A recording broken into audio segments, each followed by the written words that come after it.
Écoutez, bonjour à tous. Ravie de vous accueillir sur ce numéro de la rentrée BCI consacré à la Silver Economy. Alors, nous avons aujourd'hui choisi de parler du marché allemand, puisque vous savez que c'est un des pays en développement avec le plus fort vieillissement en Europe. Donc, ce premier numéro est consacré à l'Allemagne. Et donc, pour parler de ce marché allemand aujourd'hui, donc nous avons nous avons trois intervenants. Nous avons donc Étienne Leroux, qui est chargé Dans les d'affaires plateformes, non. C'était commencé. chez Business Ouais, France. parce que le reste de la réponse, Ah, il y a quelqu'un qui nous a rejoint. Si vous c'est sur pouvez un au début. Pour moi. juste couper votre micro. Pardon, vous m'entendez? Voilà, merci. Je reprends donc aujourd'hui pour parler du marché des seniors en Allemagne. Donc, nous avons trois intervenants. Donc, Étienne Leroux, que vous connaissez peut-être par ailleurs, qui est donc mon collègue de Business France chargé d'affaires basé au bureau Business France à Düsseldorf, en Allemagne. Merci Étienne. Et puis nous aurons, pour parler de ce marché allemand aussi, deux témoins d'entreprise. Madame Karine Vincent, du groupe Damartex, qui aura nous parler du choix du groupe de s'implanter, de se développer en Allemagne. Et Monsieur Sacha Sassen, donc, qui est allemand et qui est également basé en Allemagne. Hello. Et qui, pareil, nous parlera donc du groupe Corian, pardon, j'ai oublié de le préciser. Et donc, il va nous expliquer aussi, lui, pourquoi ils ont choisi d'investir le marché allemand et les conseils pour se développer sur ce marché. Voilà. Je vous propose de commencer. Donc, la première page, normalement, vous l'avez tous. Est-ce que vous voyez bien tous mon écran? Je pense que oui. Je vois les têtes qui s'affichent. Parfait. Donc, les coordonnées, de toute façon, la présentation sera disponible en replay. Donc, pour ceux qui voudraient revoir, réécouter les propos, les explications des uns des autres, ce sera donc tout ça sur le site de BCI dans quelques jours. Donc, rassurez-vous, ainsi que les coordonnées des gens. Et puis, on pourra effectivement aussi discuter des projets des uns des autres en aparté, bien sûr, avec Étienne à la suite du webinaire. Donc, vous aurez toutes nos coordonnées à la fin. Voilà, bien, écoutez, sans plus attendre, donc on va commencer. Alors, juste pour le sommaire, alors, attendez. Le sommaire, donc on va faire simple. On va d'abord décrire un petit peu le marché allemand dans les grandes lignes, dresser le cadre de ce marché allemand pour les seniors. Et ensuite, on passera au témoignage donc, de Karine Vincent et ensuite le témoignage de Monsieur Sassen. Voilà. Donc, alors, il y a quelques slides que vous retrouverez sur la présentation, mais qu'on ne va pas revoir aujourd'hui sur les missions, les services de BCI, puisqu'on ne se connaît pas encore tous très bien. Donc, on va pas. Le but, c'est plutôt vraiment d'aller directement au sujet. Donc, je vous laisserai parcourir ces slides sur BCI dans la présentation. Voilà. Donc, il y a tous les équipes, les missions des équipes, etc. Donc, voilà. Et donc, voilà, je laisse la parole à Étienne pour parler déjà de ce marché allemand, dresser le cadre général du webinaire. Merci Catel. Bonjour à toutes et à tous. Je suis ravi de pouvoir intervenir ce matin dans le cadre de ce webinaire. Étant moi-même originaire de Bretagne, je suis d'autant plus ravi d'être parmi vous ce matin. Je vais tout d'abord vous donner quelques informations sur le contexte sociétal, politique et économique en Allemagne avant d'entrer dans le vif du sujet sur le marché des seniors. Bien que le pays se trouve actuellement en récession au sens technique, c'est vrai que l'Allemagne reste la quatrième puissance économique mondiale derrière les États-Unis, la Chine et le Japon. Et elle est aussi bien évidemment le premier partenaire commercial de la France. C'est le pays le plus peuplé de l'Union européenne, avec une population totale de 84,3 millions d'habitants. répartis dans 16 régions distinctes, 16 Bundesländer. Tout ça dans un système fédéral avec une forte autonomie des régions dans leur fonctionnement. Il y a en Allemagne 4 villes qui vont compter plus d'1 million d'habitants. Vous avez Berlin tout d'abord, pour sa capitale, avec 3,7 millions d'habitants. Hambourg, 1,8 million d'habitants. Munich, 1,5 million d'habitants. Et enfin Cologne, avec 1,1 million d'habitants. À titre de comparaison avec la France, eh bien, c'est vrai que Paris est la seule ville à avoir cette caractéristique. Et vous avez aussi donc 81 villes en Allemagne qui comptent plus de 100 000 habitants contre 42 en France. C'est un pays qui est donc caractérisé par sa forte urbanisation et aussi par une décentralisation. Tout ne se passe pas à Berlin, tout ne se passe pas à la capitale, bien au contraire, vous allez le voir. Slide suivante, Catel, s'il te plaît. Merci. Alors il subsiste aujourd'hui encore en Allemagne, bien après la réunification, une nette inégalité dans la répartition de la richesse entre l'Est et l'Ouest du pays. En effet, la richesse se concentre principalement dans les Länder de l'Ouest et du Sud du pays, qui cumulent à la fois une population dense, un marché du travail dynamique et donc un fort taux d'emploi. La Rhénanie du Nord-Westphalie, la Bavière, le Bade-Wurtemberg, la Basse-Saxe et la Hesse sont les 5 régions les plus peuplées et aussi les plus riches d'Allemagne, comme vous pouvez le voir sur le graphique à droite de cette slide. Et si on regarde à présent donc la gauche de cette slide avec cette carte, eh bien, on voit bien que on aperçoit bien le poids économique de ces 5 régions stratégiques, avec, eh bien, on peut le voir, la localisation des plus grands groupes industriels allemands qui vont être vraiment situés en grande partie dans ces 5 régions stratégiques. Une population qui, comme je vous le disais donc, est inégalement répartie et aussi, Catel l'a mentionné tout à l'heure, vieillissante également.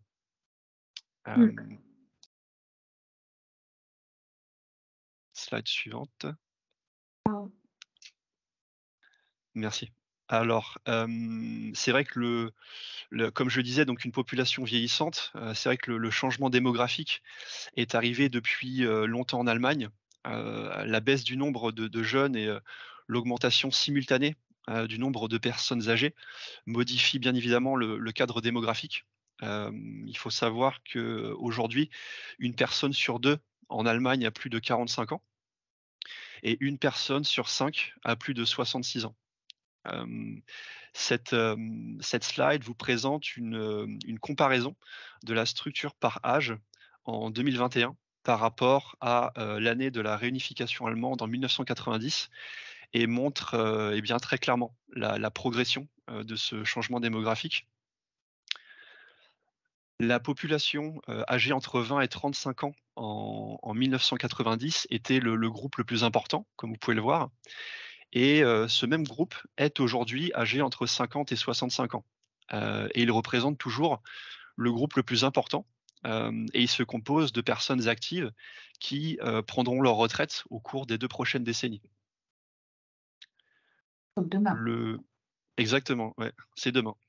Le nombre de personnes âgées de 70 ans et plus, quant à lui, est passé de 8 à 13 millions entre 1990 et 2021. Et nous avons, et ça c'est quelque chose qu'on peut voir bien sûr dans plein d'autres pays en Europe, mais pas que, un allongement, je dirais, de l'espérance de vie pour les hommes ou les femmes, qui accentue aussi ce changement démographique.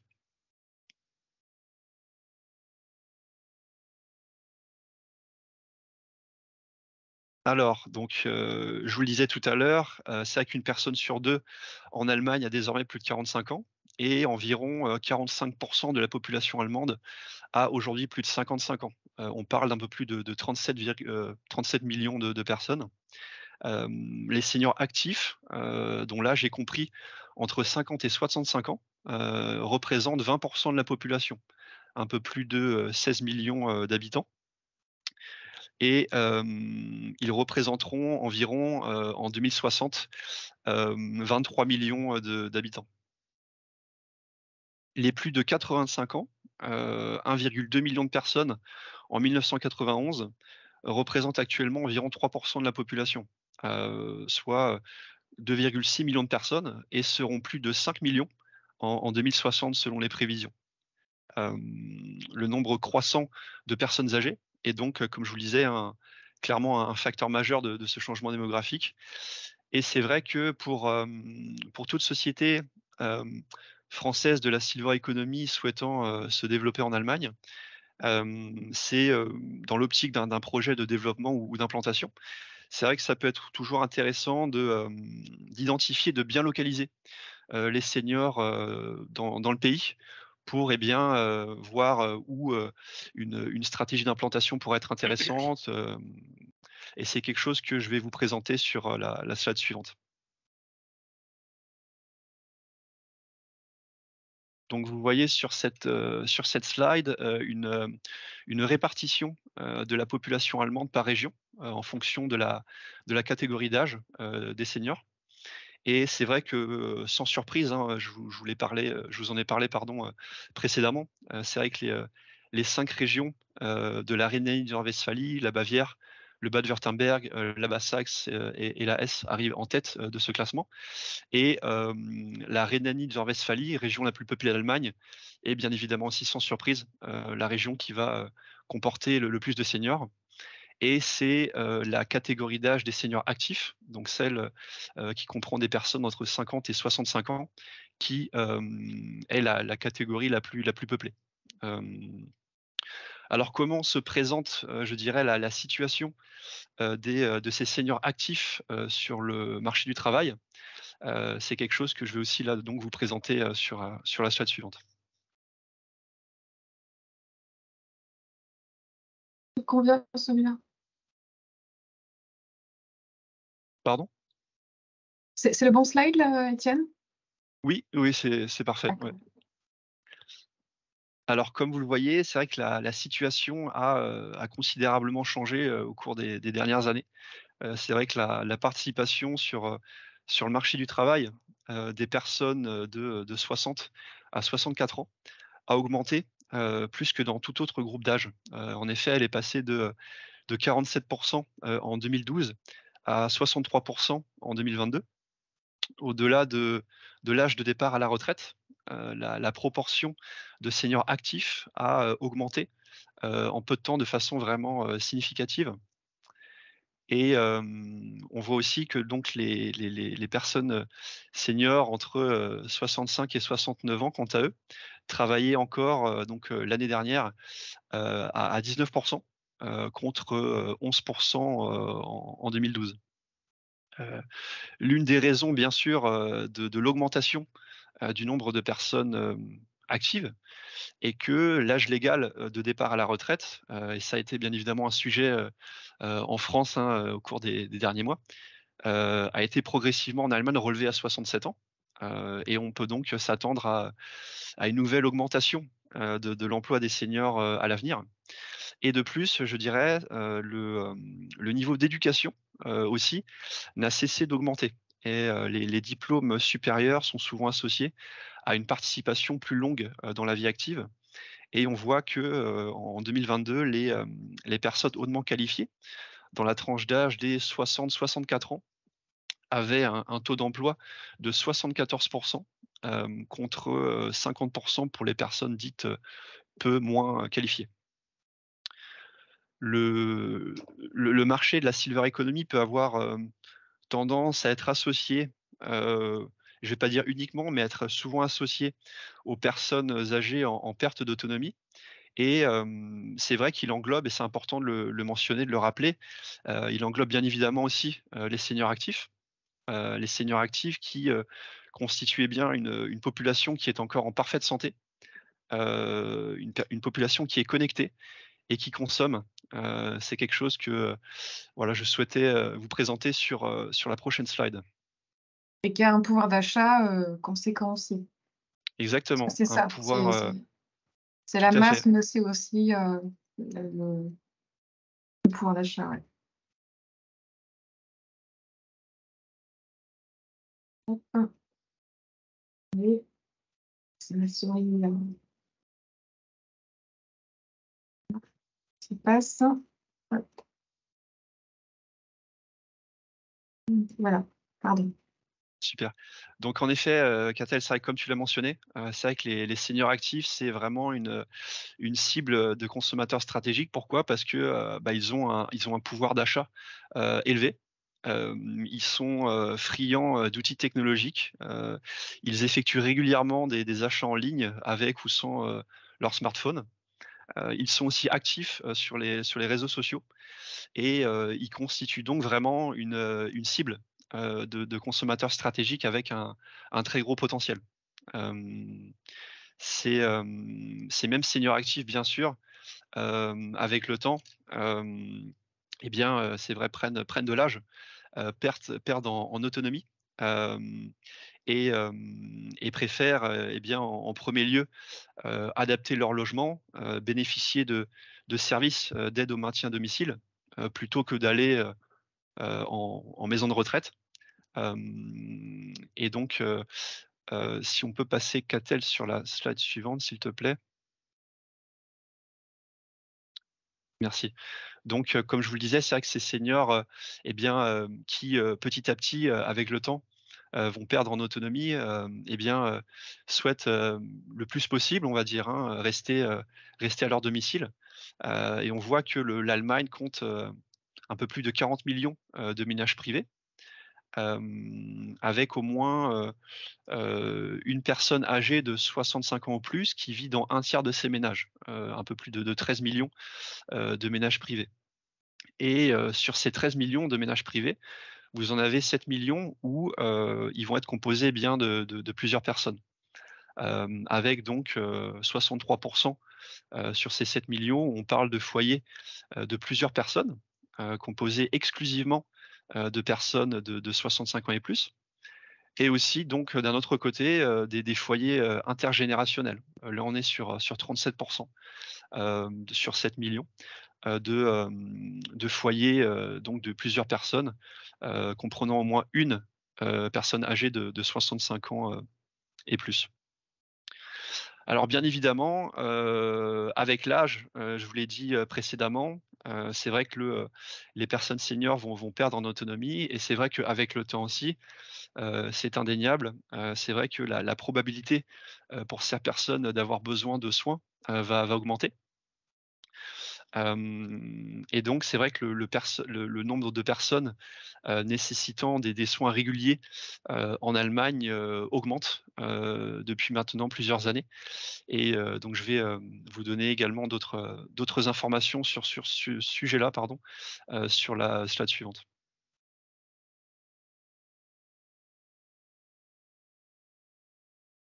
Alors aujourd'hui, donc comme vous le voyez, sur cette slide, le nombre de personnes nécessitant des soins réguliers en Allemagne est estimé à 5 millions, et devrait atteindre 7 millions en 2070, selon les prévisions. Il y a 4,2 millions de personnes qui bénéficient aujourd'hui de soins réguliers à domicile. Près de 80% des personnes nécessitant des soins ont 65 ans ou plus et plus d'un tiers ont au moins 85 ans. Face à ce constat, c'est vrai que l'accompagnement en soins, services et hébergement pour seniors doit être, forcément en phase, avec cette augmentation, constante, de personnes âgées, nécessitant des soins et le marché doit donc être en capacité de pouvoir encadrer, ces seniors dans de bonnes conditions et aussi, de s'adapter bien évidemment aux besoins, de ces seniors qui sont des besoins qui sont vraiment en constante évolution.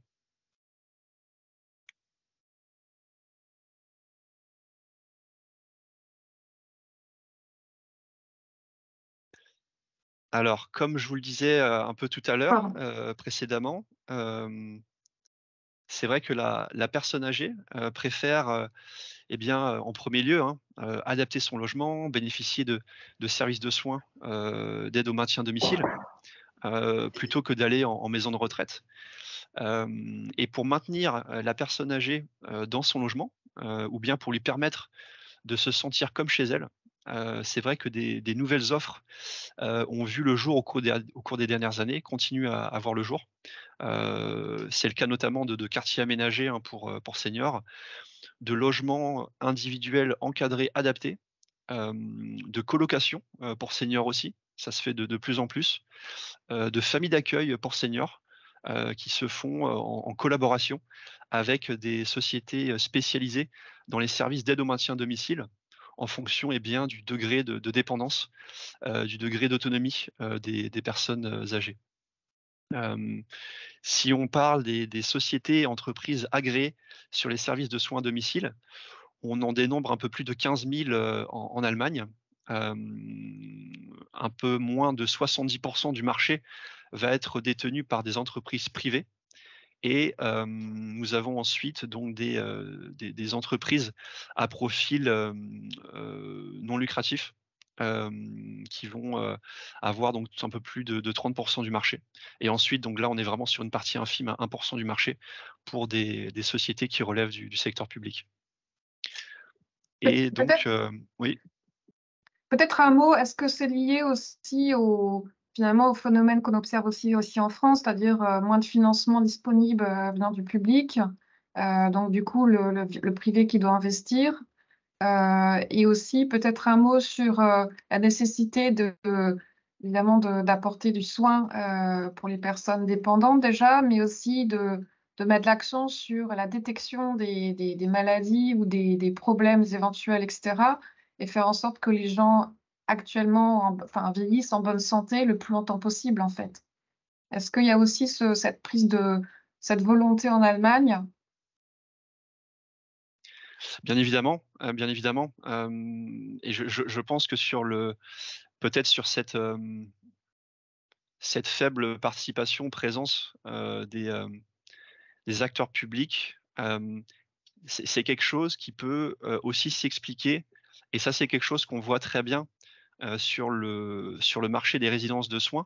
C'est la présence et la participation très importante en Allemagne, des décideurs ecclésiastiques, sur ce marché. C'est vrai que ça, c'est vraiment une particularité, de l'Allemagne. Comme vous pouvez le voir, sur ce marché des résidences de soins, donc on a un peu plus de 16 000 établissements, en Allemagne et on voit que, plus de 50 53 du marché global, va être détenu par, des décideurs ecclésiastiques, qui montrent vraiment, l'importance, de ces acteurs, qui sont aussi, très influents, très importants sur d'autres aspects, du social en Allemagne. Par exemple, la petite enfance, où vous allez avoir beaucoup d'écoles, qui sont aussi, bien gérées par des décideurs ecclésiastiques en Allemagne. Donc c'est vraiment très important d'avoir ça à l'esprit lorsqu'on souhaite, s'y développer et c'est vrai que les acteurs privés sont bien évidemment aussi, hein, très présents, très importants, avec, donc un peu plus de 40 du marché, plus de 6 800 résidences, avec, comme, leader, mais ça c'est vraiment, marché confondu, des résidences de soins et bien le groupe Clariane, avec donc ces résidences Korian en Allemagne qui sont, donc à la tête du marché. On a d'ailleurs la chance d'avoir, monsieur Zassen de Korian Allemagne, parmi nous, ce matin. Et donc ça montre que, je dirais c'est une belle success story de sociétés françaises, souhaitant se développer en Allemagne et ce n'est pas la seule. Et ça encourage donc, je dirais, les sociétés françaises et de manière plus générale internationale à tenter l'aventure, à vouloir se développer, ici, en Allemagne. Peut-être un mot aussi justement sur est-ce que il y a un effet voilà, privilégier les structures, autant que possible les acteurs allemands, ou est-ce qu'il y a vraiment finalement, vu le volume de besoins, etc., l'ouverture d'esprit de se dire, voilà, si aujourd'hui quelqu'un a un entrepreneur français a une solution pertinente, les Allemands sont tout à fait réceptifs et ouverts à l'idée d'écouter, d'écouter, de regarder toutes les solutions. Ou est-ce qu'il y a un privilège si vous êtes allemand? Alors tout dépend bien évidemment de la solution, du service qui est proposé. C'est vrai qu'il peut y avoir, ça c'est quelque chose de naturel et qu'on peut trouver aussi, je pense, en France, peut-être ce réflexe de vouloir, peut-être au départ, travailler, ou acheter un produit, local, travailler avec un prestataire local. Je vous ai parlé, tout à l'heure du fédéralisme, en Allemagne, de la décentralisation et c'est vrai que, on peut avoir aussi, eh bien, une préférence, pourquoi pas, d'une société bavaroise qui va, préférer, faire appel à une solution, un service, bavarois plutôt qu'une société basée, à Hambourg ou à Berlin. C'est quelque chose qu'on peut retrouver aussi, je pense, en France, hein. Mais et c'est le plus important, c'est vrai que la valeur ajoutée de la solution, du service proposé reste la donnée la plus importante, et heureusement d'ailleurs. Ce qui fait que, c'est grâce à cela que beaucoup d'entreprises internationales françaises, parviennent à se développer. Il y a bien évidemment des prérequis, une préparation, qui est nécessaire pour pouvoir se lancer sur le marché allemand. Mais, c'est vrai que si la solution, a vraiment, se démarque, de la concurrence, ça pourra peut-être prendre du temps pour pouvoir, se développer sur le marché, mais, elle a toutes les chances vraiment de pouvoir, s'y développer, s'y implanter. Et c'est là où vous prenez toute la valeur ajoutée, c'est voilà, l'accompagnement de notre réseau et donc Business France en Allemagne pour voilà, tracer le chemin et baliser le chemin et faire en sorte que le projet soit pérenne en Allemagne.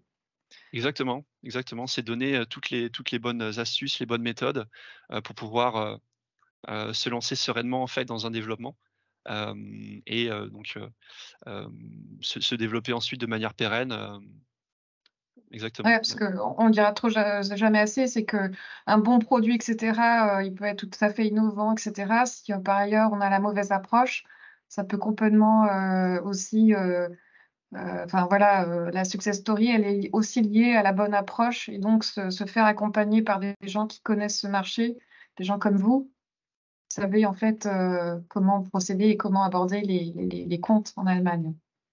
Pas Tout à faire fait, cette impasse, du tout. tout à fait. Très bien.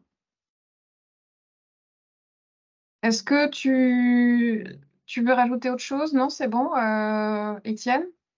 Alors c'était tout de mon côté. Alors je D'accord. vous remercie de votre attention et puis, bah, je me tiens bien évidemment, ce matin et plus tard, bien évidemment, à votre disposition, en cas de questions, de besoin d'informations complémentaires. Je serais ravi de pouvoir échanger avec vous, sur vos souhaits, projets de développement en Allemagne, donc n'hésitez pas à nous relancer, moi et Catel, là-dessus. Est-ce que dans les participants, vous avez des questions? Sentez-vous à l'aise, hein, on est là pour répondre en live aux questions, s'il y a des questions. Sinon, effectivement, on pourra prendre les questions après le webinaire sans problème. Je vois qu'il n'y a pas de questions pour le moment. Ce que je vous propose, c'est de passer au témoignage de Mme Vincent, du groupe d'Amartex, qui va nous expliquer ben, déjà le groupe, ce qu'il fait, voilà, et puis la présence en Allemagne, pourquoi, comment ça s'est fait, peut-être les difficultés, et puis aussi comprendre un peu ce qui nous intéresse, les différences entre, pour aborder le marché des seniors entre la France et l'Allemagne, quels sont un peu les tips à retenir. Je vous laisse la parole, Mme Vincent. Oui, avec plaisir, merci. Bonjour à tous. Donc, Karine Vincent, je suis française, je travaille depuis presque 20 ans, enfin plus de 20 ans en Allemagne et plus de 15 ans pour la société Dreipagen. Et pour faire simple, je suis responsable de toute la communication client. Donc, tout ce qui est envoyé aux clients, tout ce qu'ils voient sur notre site internet. Au niveau communication vient de mon service. Donc, Dreipagen appartient au groupe Damartex. Donc, dans Damartex, il y a Damar, c'est le groupe qui est issu à la base de la marque Damar et qui comprend aujourd'hui beaucoup de marques, dont Damar, Affibel pour ceux qui connaissent le marché textile senior, mais aussi des enseignes de d'articles de maisons de santé. Nous avons également un pôle santé, justement, qui commence à travailler sur le sujet de la population vieillissante et de l'aide à apporter, surtout à domicile, à nos seniors. Et Damartex est donc un des premiers distributeurs européens pour les seniors. Nous sommes présents en France, en Belgique, en Allemagne, en Angleterre, principalement, et en Autriche et en République tchèque. Je crois que j'ai rien oublié. Chez Drypagen, nous sommes spécialisés donc dans les objets et les accessoires pour la maison. Pour les plus anciens d'entre nous qui se souviennent des catalogues vitrines magiques, peut-être chez leurs parents ou chez les grands-parents, ça existe encore et c'est nous. Nous avons également une partie santé qui s'occupe justement d'apporter des solutions simples et pratiques et peu coûteuses pour être bien chez soi, même quand on est une personne âgée avec certaines difficultés. Notre cible est exclusivement 55+. Je vais vous détailler ensuite. La moyenne d'âge est à peu près de 72 ans en Allemagne et 70-71 sur la France. On peut passer à la page suivante. Je vous passe les chiffres. Vous pourrez les lire tranquillement si vous le souhaitez. Donc, on peut passer à la page suivante. Ouais, D'accord. Le petit mulot, il a du mal aujourd'hui. Pardon. Ah, sinon, je meuble. Ah non, mais ça va arriver. C'est juste que du coup.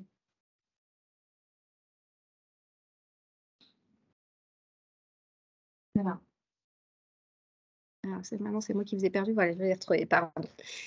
Donc, Drypagen est une société qui est depuis 70 ans sur le marché allemand et qui a été rachetée qui appartenait auparavant au groupe 3 Suisse et qui a été racheté par le groupe Damar, qui a souhaité venir s'implanter sur le marché allemand pour toutes les raisons qu'Étienne vous a si clairement expliquées tout à l'heure.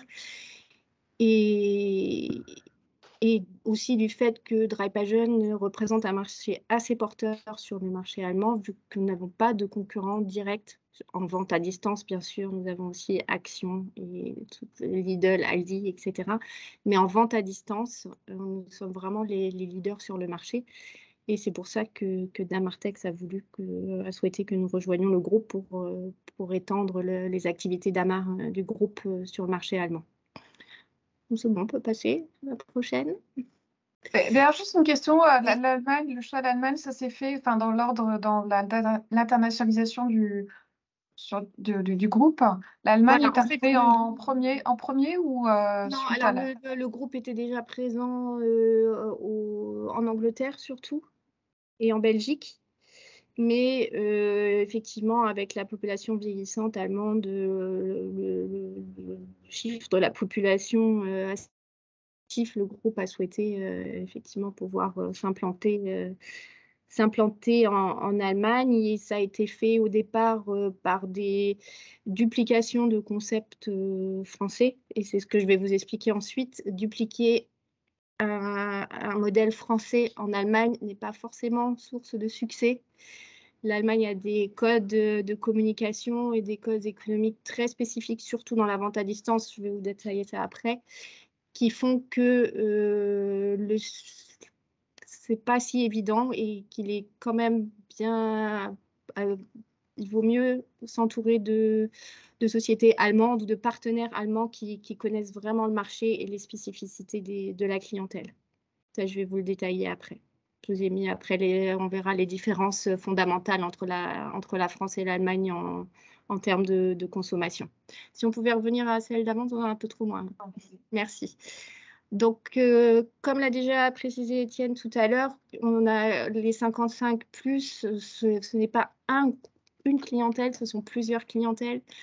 Il y a ce groupe de personnes qui sont encore dans la vie active, on en a déjà parlé, qui sont sur les réseaux sociaux, qui sont sur Internet, qui travaillent encore, donc qui ont besoin de pouvoir se procurer leurs produits rapidement, simplement, oui, qui ont besoin d'une livraison rapide, tout ce genre de choses. Ensuite, nous avons les retraités qui sont encore actifs, donc ceux qui sont encore en bonne santé, qui ont encore beaucoup de contacts sociaux. Et ce qu'on nomme gentiment les traditionnels, ceux qui sont plutôt coincés, pour le dire méchamment, chez eux pour raison de santé et qui ont besoin de produits adaptés à leurs besoins spécifiques. Donc là, c'est bon, on peut passer.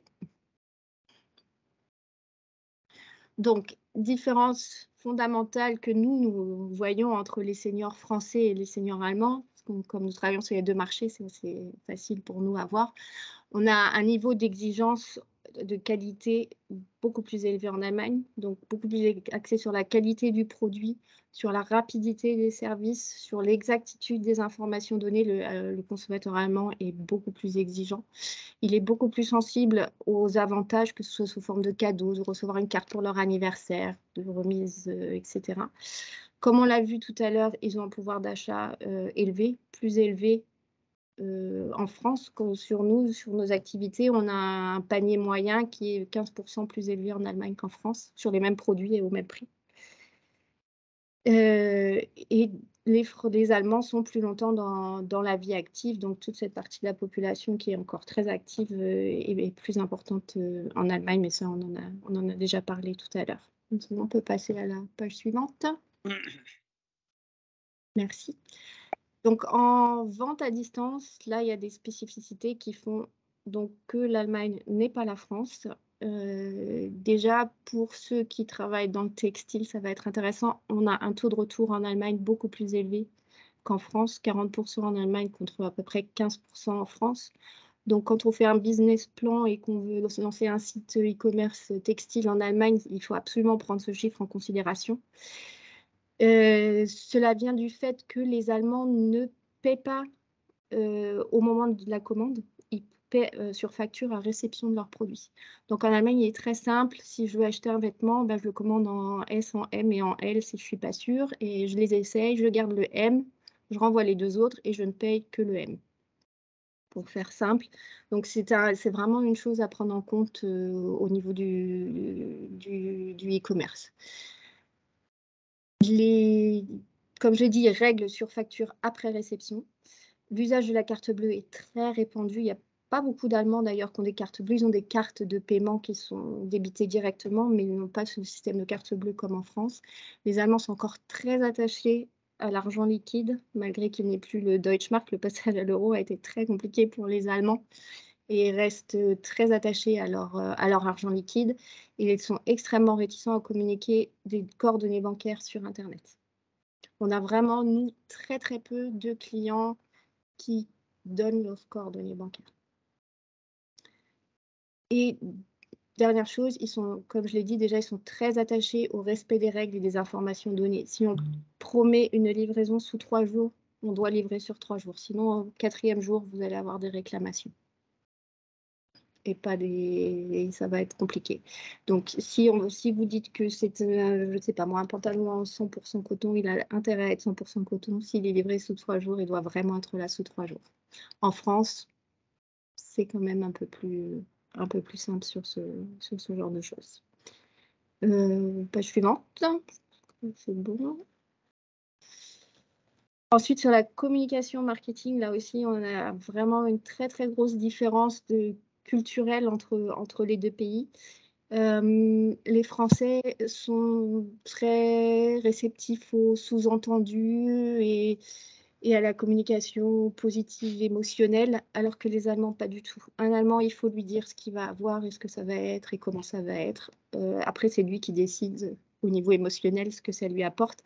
Je vous ai mis ici un exemple qui ne vient pas du tout de chez nous, mais qui vient de Bonne Maman. Bonne Maman, sur le marché français, a refait sa communication en communiquant sur le mot intense. Donc, intense, ça veut dire que ça va être magnifique, ça va être super bon. Et en dessous, en petit, c'est marqué que c'est moins sucré. En Allemagne, ils ont essayé, ça n'a pas marché du tout. Ils ont été obligés de changer complètement leur peau. Donc, au lieu d'un intense, il y a marqué en gros maintenant moins de sucre, plus de fruits. Clair, net, précis. Je crois qu'il y a marqué encore autre chose en dessous. Je n'arrive pas à bien à voir parce que j'ai ma barre. En tout cas, il faut lui dire noir sur blanc ce qu'il va avoir, ce qu'il peut attendre. Et après, c'est lui qui en fait quelque chose d'émotionnel ou pas, alors qu'en France, on est quand même plus axé sur la communication émotionnelle et à laisser libre cours à son imagination. Donc, petit conseil, parce que c'est quelque chose qu'on a essayé et qu'on a corrigé, les traductions automatiques, les adaptations à l'identique, à bannir. Un message vraiment qui est destiné aux Allemands doit être rédigé ou relu par des Allemands. Il faut vraiment, même si vous utilisez traduction automatique, les faire relire ensuite par quelqu'un dont c'est la langue maternelle et qui va vraiment vous diriger sur les mots à utiliser ou les phrases, les tournures à utiliser ou pas. Parce que quand vous faites une traduction automatique, vous allez avoir un texte très émotionnel aussi, comme le texte original français, et en allemand, ça ne lui parlera absolument pas. Page suivante. Peut-être une petite question, Karine. Est-ce que les Allemands sont sensibles pour tout ce qui est, on va dire, biens de consommation, l'alimentation, le textile, au label, certification, le bio, l'écotex pour le textile? Complètement. Encore plus qu'en France, les réglementations sont aussi très... Alors, il y a le système Nutri-Score, par exemple, qu'on connaît en France, n'est pas très développé en Allemagne. Ça commence, mais c'est compliqué. Par contre, il y en a d'autres spécifiques au marché allemand. Je pense par exemple au Blaue Engel, c'est l'ange bleu en français, qui est un label spécifique pour le papier et le plastique recyclé. Là, il y a vraiment aussi des spécificités à absolument respecter, que pareil pour le textile, tout ce qui est... les étiquettes textiles ont aussi des règles bien précises à suivre qui sont spécifiques au marché. Mais alors ça, il faut vraiment bien se renseigner et s'entourer de personnes juridiquement compétentes sur le sujet. D'accord. Donc les packaging sont vraiment aussi éventuellement à revoir, en tout cas à faire valider. En tout cas, c'est un conseil que je vous donne. Et est-ce que les consommateurs, sur la question de gestion des déchets, réduire ces déchets, etc., ils ont aussi, les seniors, on va dire, oui, ont cette sensibilité-là? Les Allemands trient beaucoup. Et c'est toute la population sensible dans son ensemble, des petits jusqu'aux plus âgés. D'accord. Voilà. Voilà, donc je vous ai mis, je suis arrivée au bout, je vous ai mis un petit conseil de lecture, qui vient de Eurojob Consulting, qui est les spécialistes du recrutement spécialisés franco-allemand. Ils avaient publié sur LinkedIn un article qui était très intéressant. Justement, pourquoi il était important de travailler avec des Allemands pour aller sur le marché allemand. Si vous avez... Ça. Il y a le lien dans la présentation, il n'y a qu'à cliquer, vous pouvez cliquer Ouais. directement sur la photo, ça vous amène directement sur l'article. Je pense que Étienne, l'équipe d'Étienne, vous allez, enfin, voilà, en tout cas, quand on discutera de vos projets respectifs, on insistera bien là-dessus et vous aussi vous expliquer toutes les options, parce qu'en fait, il y a différentes options pour bien intégrer les Allemands. Ok, très bien. Est-ce que vous avez, je regarde s'il y a des questions, je ne vois pas. C'est pas grave. Si vous avez, de toute façon, si les questions viennent après, hein, on pourra toujours, comme je vous le disais, mettre en lien avec Vincent, avec Étienne. Ouais. Ce sera disponible comme vous le souhaitez. Voilà, bah, écoutez, si du coup c'est clair pour tout le monde, on va passer maintenant au témoignage de Monsieur Sassen. Mr. Sassen? Yeah, okay. Now. I'm ready. You're ready? Okay, thank you. So sorry for this, but I'm a German guy and my presentation is quite in English. Thank you, Etienne, for the second invitation, and thank you, Kate, for the organization behind. So my name is Sascha Sassen. I'm part of the huge Clarion group in German, responsible for over 300 entities as director for quality management and ethics. I'm a nurse by heart with a study background in nursing management and clinical management. And I'm entering the market 25 years ago. So I have a little experience on the quality part and on the innovation part and on the evolution and developments going on in Germany. Today, I just want to point out a very specific advice to you showing on the market in Germany. So a lot of things are still said by Etienne and Karine. But I just want to point out one specific thing. It's called innovation and digitalization in Germany. So it's the last point we should implement to help us to put the leakage of stuff beside. So some KPIs about the Clarion Group. We have a change in our naming of our company in the middle of June this year. So now we are, en français, is an entreprise à mission. It's a specific company. I have learned it's only possible to have this in France and in the Italian market, not in Germany. But we are part as a group. But our name in Germany is still Korian, because we are providing services for nursing homes in 90% of all our cases. So this different KPI you can also see on the shareholder market. So that's quite simple, just for you and overview. Next slide, s'il vous plaît. So on the next slide, you see our different experiences and experts and our expert brands on the right hand. So you see on the top the Korian brand, but we have also with Inicea, the clinic part, and ITA, Grupo 5 in Spain, specific mental health clinics and so on, and also Casa Barbara, an upper class service provided apartment situation in France.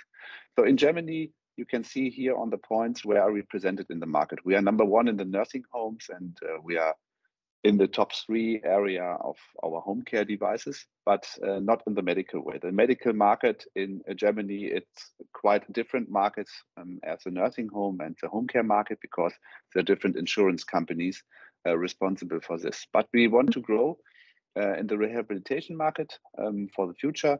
It's not so easy, but we will fix it because we have help from our colleagues from Group. Next slide, s'il vous plaît.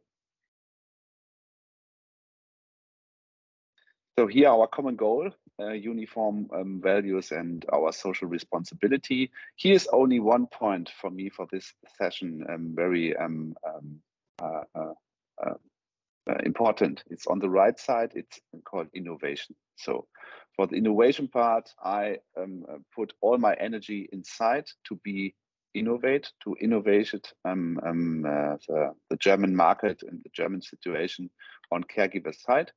And it's more than only electronicize the papers we still have as a PDF format and to see it in the internet and put your forms inside. Digitalization is more connecting all the processes, more anticipation, using artificial intelligence and so on. So next slide, s'il vous plaît. Just Mr. Sassen, a question. I mean, do you work with, in terms of innovation, do you work, I mean, internally, I mean, with teams internally only, or do you work with, you know, startups, external startups? Yes, we work with a lot of external startups. I just to explain in a few slides later how it's going on and what we are doing right now. But your question is right. Korian and the next provider, maybe Opea, are the first entries for all the startups, just to make with us the first market entry, because it's quite easier with us than with a smaller company. So next slide. Enter over next. Okay, here are the KPIs for Germany. That's the German market, a German Korian brand. We have 27 facilities for nursing homes, 51 home care devices, often linked together in the market, together with the nursing homes. And you see here how many residents we have in our nursing homes, 27,000 with 22,000 employees. We have 7 intensive care units, very specific things. It's more 20 years ago, clinic-like intensive care. Now we have an outpatient care situation, intensive care, with one-to-one staff situation against the patients. And we have 66 assisted living areas, as Etienne explains, is betreutes Wohnen. That's the word, it's living with services. So you're living in your private area and you have booked some services you need and you have to pay. So the market volume, the revenues in the last year was 1.1 billion euros. So next slide, s'il vous plaît. Yes, thank you. So digitalization for us is key. It's very key. But what you need is the environment to be digital on this way. So we decided 5 years ago to implement Wi-Fi in all our nursing homes. It was a huge project. Maybe you must have to invest 10, 15,000 euros extra on cost, not refinanced, in each nursing home to be aware that you can have a patient secure Wi-Fi situation. Not a Wi-Fi, as you know, at the airport, sending some SMS and making some WhatsApp, but we want to change different huge protected data material from the patient record system. So all our nursing homes, that's the market situation for you. If you have interest to provide to us some specific things on digitalization, it's possible to have our Wi-Fi. And we have also mobile devices, iPads, in minimum 2 iPads in each facilities. So that's what's going on. We have a full 100% staff planning system. It's called Geocon. We are working with different data projects. So Power BI, all our KPIs can be seen in real time at any place in Germany.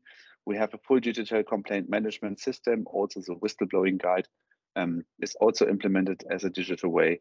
And our purchase system is 100% digital without using any paper. Our first startup, so come back to your question, Kate, is called Lindera. It's also a company now growing up with 40, 50 workers in this place. It's also named in France. It was a small startup from Berlin in 2018 entering the market. It's an AI-based fault risk assessment. And on this story, you can really good explain the development process when you enter the market, and the history of this company. It's very good linked to the question what I want to advise to you. Bring Diesel is very simple. It's an online delivery service system. So go in the supermarket and give me some shower and so on. So every services the elderly people could not make on it herself anymore. So we have an external provider, and you can use the iPad and all the deliveries here, there, inside. And Bring Diesel will organize everything behind. Okay, next slide, please. So the German market situation, I call it a time bomb. So it's a huge, huge nursing crisis we still have right now, and what's going on. So we have on the one hand the demographic situation. We have the elderly people, and we have the situation they need care. So that's quite simple. But on the other hand, we have a huge, huge lack of staff on the professional care side. As you can see here on the left, 41% are older than 50 years old. So I know what is the next 15 years going on. And we must put a huge amount of young people inside to become an apprentice, to become a nurse or a nurse assistant. That's quite new in Germany, to make a more and more mixture between skilled nurses and non-skilled nurses. So you can see here the huge lack of job requirements until 2040. So that's the situation. And for me, it's very clear to decrease this situation and to relax the situation. We need digital tools to save time of nursing workers, of health nursing workers, and of service providers around elderly people. So digital is really key. But what is digital, and how can I enter the market in Germany? So next slide, Silvia.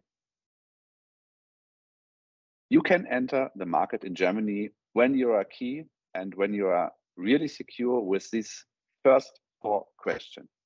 Wasting time. You have a digital tool, you have an artificial intelligence, you have a huge idea how we can save wasted time in the past. So more time for care, that's key. That's exactly what is going on in Germany. The second one is voice. So voice documentation. When you see in Paris on the streets, everybody is wearing the smartphone not right on the ear. so more on your mouse and telling something to your smartphone. So using your own voice for the automatic documentation process. So it's more than using Siri. It's more than using Alexa, because we have a huge data protection problem in Germany when you're using Alexa and you are circling all the medical data around the United States of America and so on. So, but it's possible to have different AIs you can drive for this project. Third one is avoidance of superfluous tasks. So such as my idea patrols at night or rear arrangements. So everything you can fix here is more time for care. The last one is increased sense of security. So digital not only helps me on the one hand saving my time, but only for to grow up the security. So thanks to fast response times and vigilant technology helps also, like for prevention and for detection, to accelerate the quality. Last point is a tricky point. So that's the reimbursement situation is the main challenge in Germany, but I have fixed it successfully in the past, and I will show you how it works. So next slide, s'il vous plaît. Here you can see my evolution situation. So the first 4 stages, that's the daily work and the daily business of me and my team. So I review new evidence. I'm connecting with startups, with a lot of startups. So there's no week not connected by 2, 3, 4 startups with new ideas or with similar ideas. So I use an expert consultation system. I have a huge network in Germany just to make a pre-qualification of this idea. And I have a small budget to test the usability and to prepare a pilot study. Private study for me, it's key. So I must connect with the daily business, with the daily worker, with a professional nurse. I must have a feedback from the real situation, not from my office. So, and in my mind, on the real situation in Germany. So that's quite simple. So after the pilot, now we must study the economic situation, and we need a feasibility study. So I take a university like the Charité in Berlin. It's a huge university clinic to preparing some studies. And there are also some funds in Germany who invest the money for such a study. And when you have, with a clear research, the evidence on your side that we save money and we accelerate the quality, and it's better for the people who need care. So reinvestment is a must in Germany. That's a clear rule, because all the money comes from the civil list in Germany for the insurance of clinics, for the insurance of family doctors, for the insurance of nursing homes. So, and when there is a business and when there is an approach and you can save money with the equal quality on the other hand, and sometimes it's more clear and more better for the people who need care. Maybe the Lindera assessment for fall prevention, I pointed out a few slides ago. So it's on the one hand, it's digital, it's clear, but on the other hand, you can save time. We have studied in 25 minutes per use. And when you accelerate in a nursing home with 100 residents and you save 25 minutes per use, and you should use it 6 times a year. So it's clear mathematics what is going on, and it's exactly that's what we need in Germany. Stage 6 is the implementation. It's more management on this hand. So you should point out here stage 5, be creative, and to link as a company or to a company like Lindera, go in contact. So it's no problem when you contact me to present my network for it. This is named a success story. Now we have a 100% reimbursement in Germany, and Lindera is everywhere in place. And it was a small company with no business area in 2018. So next slide, please. So the last one. So that's live, and you can visit it in Germany. You are already invited to visit our facility in Karlsfeld. There is a use case we want to present in Europe the main challenge. So what we are doing there, we collect 3 million euros from the Bavarian federal state for a huge test. So the test is very easy. So we have a new staff needs-oriented staff mix personal planning system, and we want to add more non-professional workers to the professional workers. So you are not 10 people, in the future you are 15 people. So you have more to organize, you have more interfaces between the workers, and our idea is we need AI, we need digital, and we need other intelligence just to provide this. So we put everything in place with robots and so on, and we want to see at the end of the study that we have a best, more performing case than before. And this project, it's very clear, I point out here, combine a change of staffing ratio with the use of technology. That's the clear announce to the market. Otherwise, it doesn't work for me in the future. And when you are lucky to visit the Haus Curanum in Karlsfeld, it's in Bavaria, near Munich, very near to the Munich airport, is a nursing home with 150 beds, a normal nursing home, not a super nursing home, quite new and so on. And you can see how it works with a lot of technology approaches in this new situation. So it would be my last slide. Thank you for this. And now I have some minutes room for question if you want. Thank you. Thank you, Mr. Sassen, for this clear presentation about Corian. Do you have, est-ce que vous avez des questions? Non, je vois pas. Alors, il y a quelques personnes qui ont dû partir parce qu'effectivement, on était. Voilà, on arrive à la fin du timing, du temps qu'on s'était donné.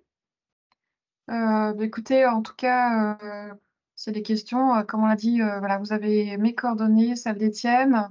On partagera évidemment les coordonnées de M. Sassen et de Mme Vincent, si vous le souhaitez. Écoutez, je vais vous remercier tous pour votre participation. Thank you, Mr. Sassen, for your contribution. Vincent, allez, toujours là. Je ne voyais pas. Merci à tous, en tout cas, pour votre temps déjà, parce qu'on sait que le temps est précieux aujourd'hui, pour ces éclairages. Et puis, écoutez, à suivre avec chacun de vous pour discuter de vos projets. Et puis, je vous dis à bientôt. Et donc, prochain focus sur la Silver Echo, c'est le Royaume-Uni. C'est le 8 novembre. Donc, toujours le même format, en fait.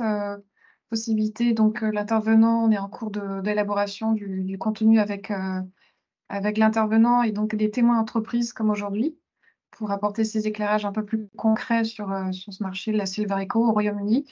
Le Brexit, même s'il y a le Brexit, il y a encore des choses à faire là-bas. Donc, on vous expliquera tout ça le 8 novembre et puis n'hésitez pas à aller consulter le fil d'actualité. On documente, ça fait déjà depuis plusieurs années qu'on documente tous ces marchés Silver Echo chez BCI, donc des articles que vous retrouvez sur BCI Info, voilà, pour vous apporter des éclairages, des acteurs clés, des gens qui, voilà, des success stories, des éléments importants, ce qui se passe, voilà, au Moyen-Orient, etc. Enfin, plein d'actualités pour suivre effectivement ces marchés qui sont pleins d'opportunités et qui voilà, sont enthousiasmants parce que en fait, c'est pour nos aînés aujourd'hui et puis c'est pour nous demain. Donc, c'est super passionnant de travailler sur ces sujets. Voilà, merci à tous. Et voilà, je vous dis à bientôt et une très bonne journée. Merci, vous aussi, à bientôt. Merci. Bonne journée tout le monde. À très bientôt. Bonne journée. À bientôt. Au revoir. Merci, au revoir. Au revoir. Merci, au revoir. Merci. Bye bye.